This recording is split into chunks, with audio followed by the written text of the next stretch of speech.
This is Newstalk.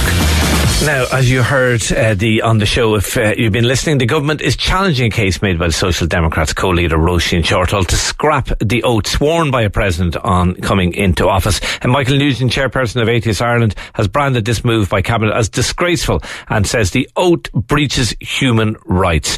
Michael, it's a whole lot of fuss about nothing, isn't it? I mean, victims breaching human rights, is that not a bit of exaggeration?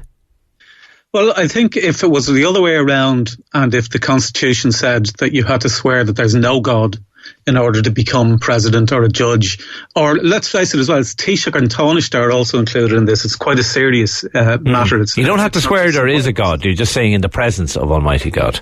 Yes, which is against your conscience. And you have to also say, may God direct and sustain me. So if that's against your conscience, and the European Court of Human Rights has consistently found that the right to manifest your religion also includes the right to not manifest your religion. And the state can't oblige you to publicly disclose either religious or non-religious beliefs, or nor can it oblige you to act in such a way that it's possible to conclude that you hold or don't hold religious beliefs. It's quite a fundamental human right.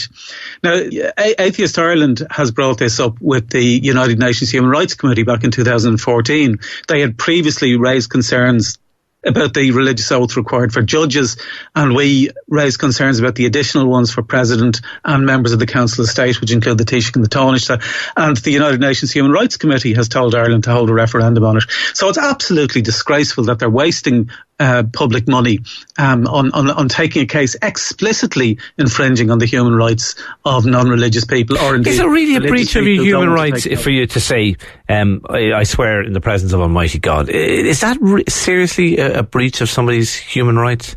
Yeah, the right to freedom of conscience and freedom of belief is quite a fundamental human right. And again, if you look at it the other way around, like because it's the status quo, people have a blind spot about it. If you had to swear that there's no God, or if you had to swear in the absence of a God, and if you had to swear that you won't allow a God to direct and sustain you, then people would immediately realise that's a breach of your human rights. It's nothing to do with the job. We are a Christian country, and our society, our laws have been shaped by our Christian traditions.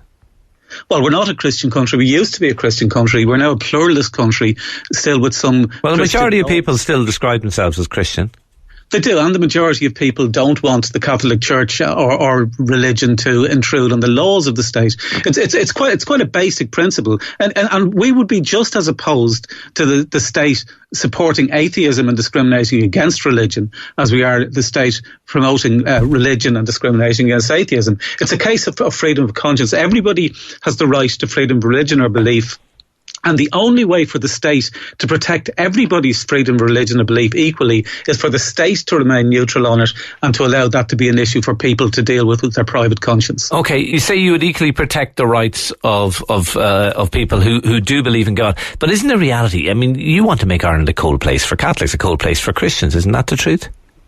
No, Atheist Ireland works alongside religious people, including Catholics, including the Ahmadi Muslim community, including the Evangelical Alliance of Ireland, who support separation of church and state. We completely support the right of anybody to believe whatever they want to believe, but the state should not be enforcing that one way or another.